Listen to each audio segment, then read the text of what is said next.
एक कुष्ठरोगाने व्याधीग्रस्त व्यक्ती त्याचा कुष्ठरोग बरा व्हावा म्हणून गाणगापुरात सेवेसाठी गेला होता.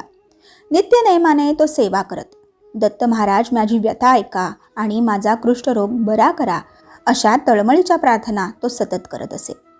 एके दिवशी मी सगुण रूपात अक्कलकोटमध्ये आहे, तेथे जाऊन सेवा करा म्हणजे तुमची व्याधी बरी होईल, असा स्वप्नात त्याला दृष्टांत झाला आणि तो लगेचच अक्कलकोट नगरीत आला.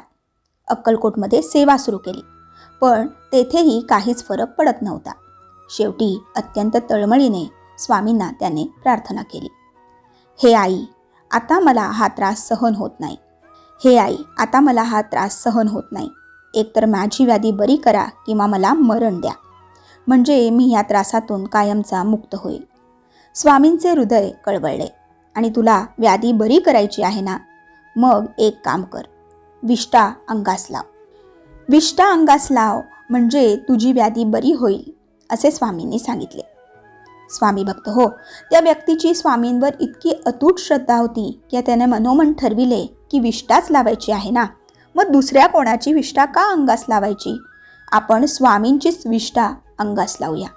आणि त्याप्रमाणे त्याने सुरू केले. फक्त 8च दिवसात त्याच्या शरीरावरील कुष्ठरोग पूर्णपणे बरा झाला आणि त्याचे शरीर दिव्य झाले. सर्वांना आश्चर्य वाटले. इतक्या दिवसांची व्याधी फक्त 8च दिवसात बरी झाली.